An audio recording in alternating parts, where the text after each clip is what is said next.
Este é um trabalho voluntário, sem fins lucrativos, que oferece livros gravados em MP3 para aqueles que não têm condições de ler livros impressos. Para ouvir este e outros livros gratuitamente na íntegra, acesse nosso canal e leia as instruções na aba Sobre. Este livro foi gravado para o uso exclusivo da pessoa com deficiência visual, não podendo ser comercializado de acordo com a Lei nº 9.610, de 19 de fevereiro de 1998.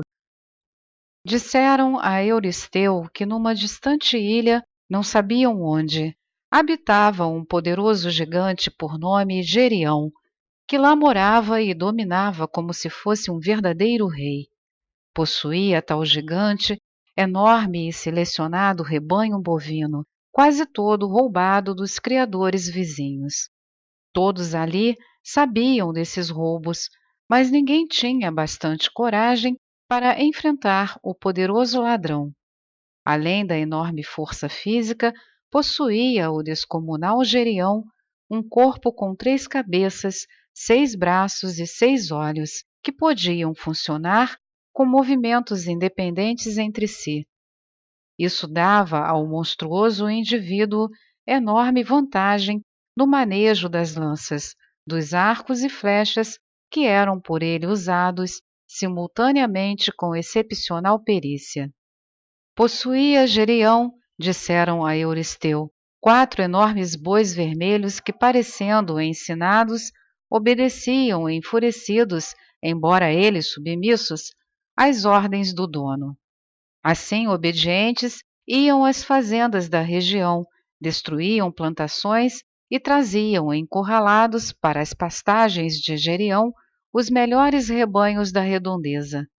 Pretendia o larápio, desse modo, forçar os criadores vizinhos a abandonarem suas terras para que ele as incorporasse aos seus domínios.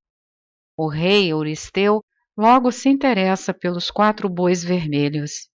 Pensa ele, com esses bois ensinados, eu mando destruir todos quantos no meu reino se atrevam a desafiar o meu poder. Manda então chamar Hércules. Hércules, já há 6 meses, desde o último trabalho, descansa percorrendo as imensas pradarias do reino em agradável contato com a natureza. Enquanto perambula por aqueles campos cobertos de trigais, vai meditando, refletindo, pensando nos conhecimentos já adquiridos no seu caminho evolucionário.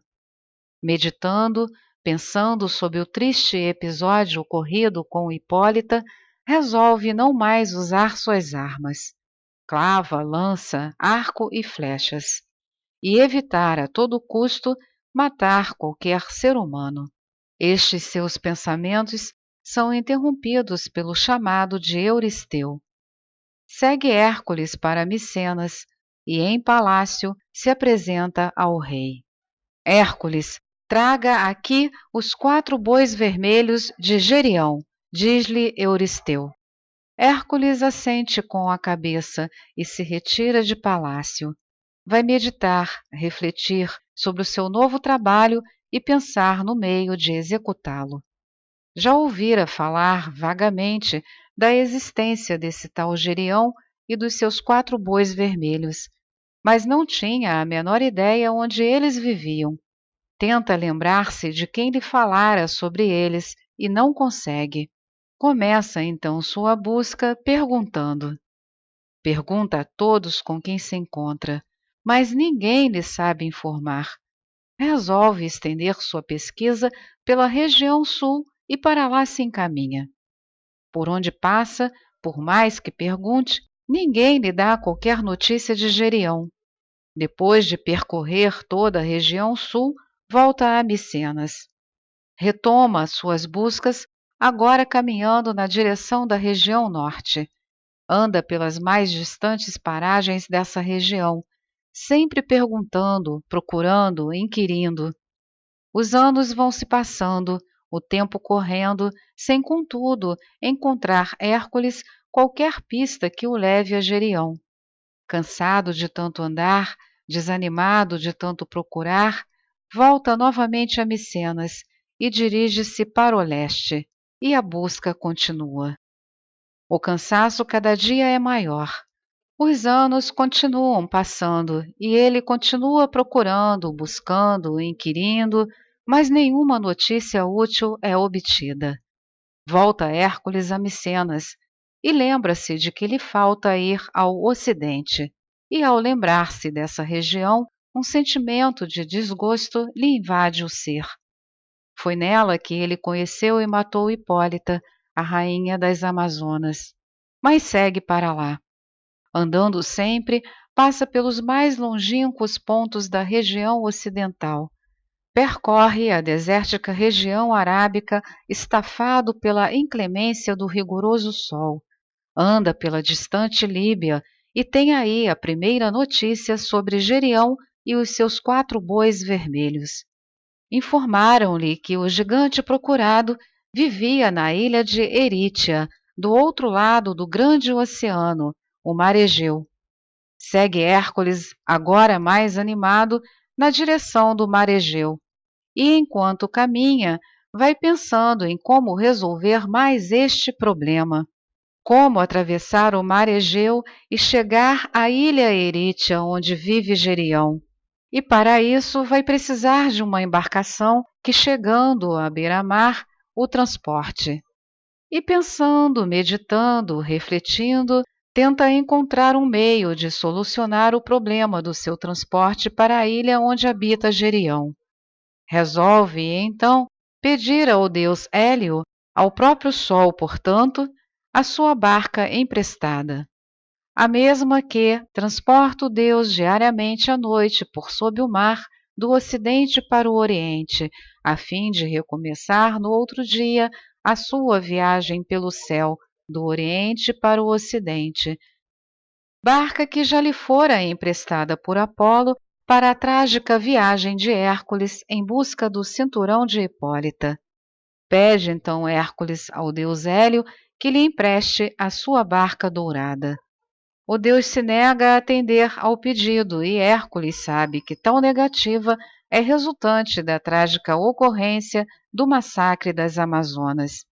Insiste no pedido, implora a Hélios que o ajude, penitencia-se em rituais perante o deus e se compromete a não conspurcar novamente a dourada barca com atos indignos.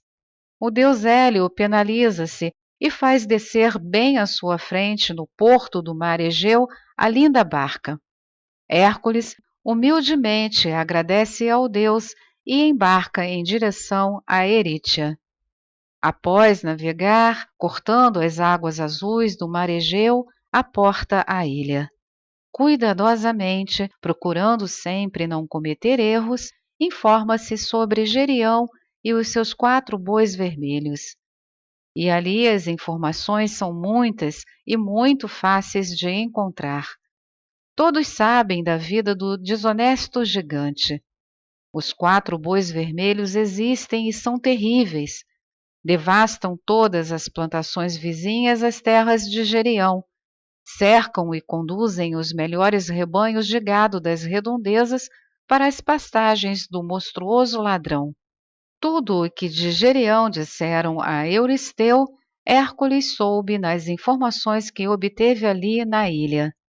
E soube mais: ser Gerião um praticante de magia negra, possuindo grandes conhecimentos em bruxarias, que dominava os seus 4 bois vermelhos e o dragão de 7 cabeças que os guardava, usando o imenso poder mental que possuía.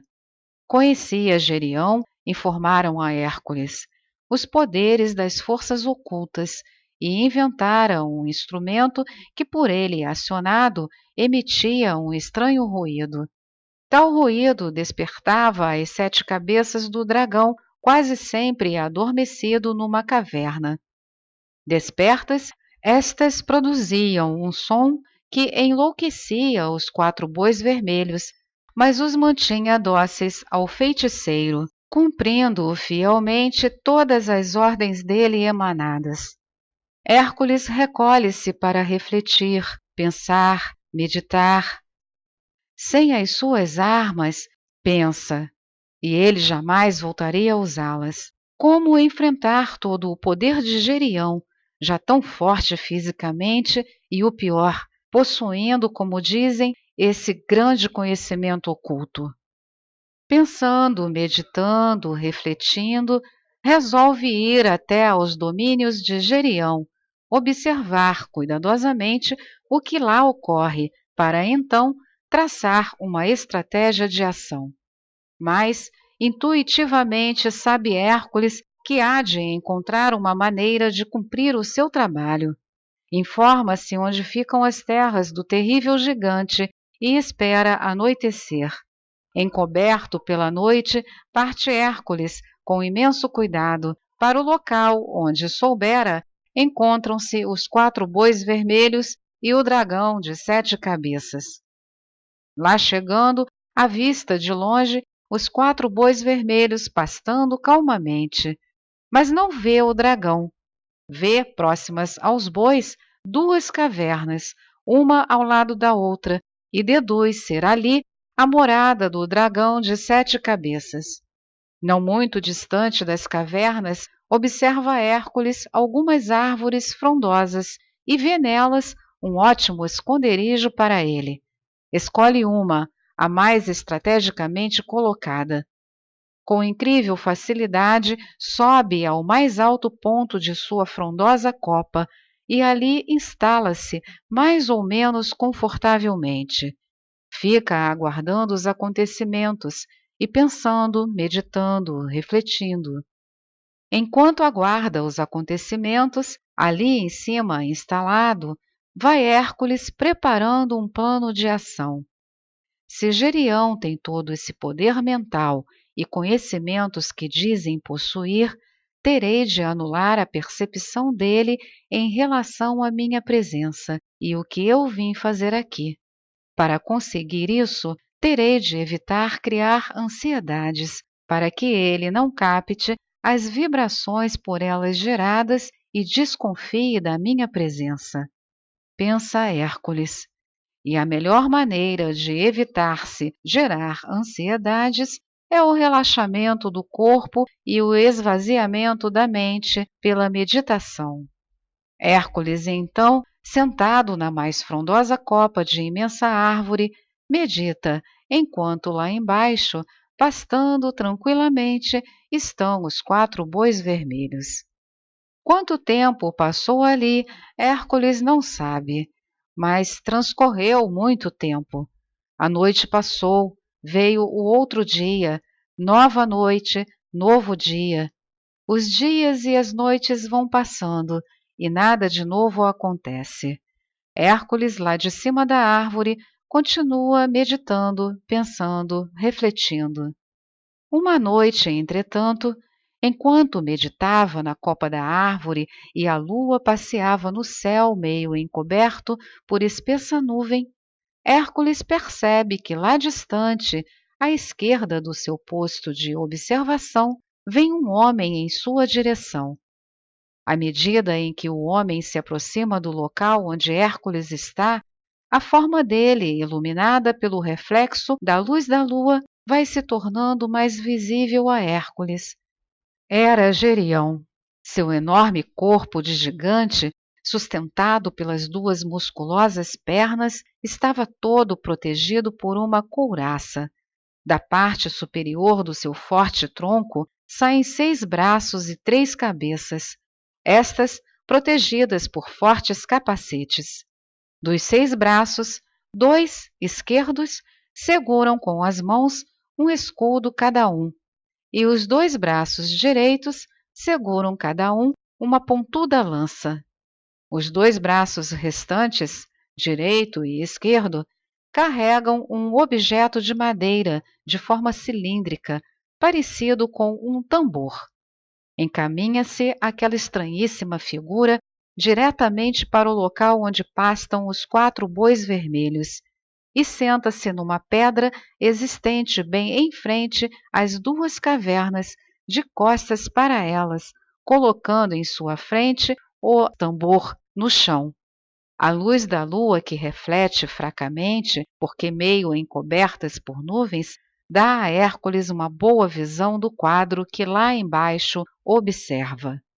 Gerião, sem abandonar um só instante os 2 escudos e as 2 lanças, começa a bater com as 2 mãos restantes, intercalada e sofregamente, na película do tambor, fazendo percutir, em rápida e irregular cadência, um som rouco. Tão logo inicia Gerião o seu ritual sonoro, estridentes e desarmônicos ruídos cortam o espaço, e emerge do interior de uma das cavernas o dragão, cujas 7 cabeças, com as 7 bocas escancaradas, emitem descompassados sons, ao tempo em que vai fazendo permanentes círculos em volta do feiticeiro. Círculos que se completam sempre, com as suas entradas por uma mesma caverna e saídas sempre pela outra, na mesma direção, da direita para a esquerda. Os 4 bois vermelhos, que estavam tranquilamente deitados, de repente, como se fossem movidos por um invisível comando, levantam-se a um só tempo e começam a dar enormes mugidos, soprando furiosos, cavando o chão com as patas dianteiras e investindo ferozmente contra tudo o que os circunda. Saem em disparada, todos na mesma direção e velocidade, e somem lá no fim das pastagens. Enquanto desaparecem os 4 bois vermelhos, continua o mesmo ritual do mago negro e do dragão de 7 cabeças. Gerião batendo cada vez mais aceleradamente o tambor e o dragão, no ritmo das batidas, a dar voltas em torno do feiticeiro, completando-as com a entrada sempre pela mesma caverna e a saída sempre pela outra, rodando em círculos sempre na mesma direção, da direita para a esquerda e emitindo os estridentes ruídos. Esta é mais uma edição do canal Livros Falados Voz Humana. Que o bem, o bom e o belo se multipliquem em benefício das criaturas.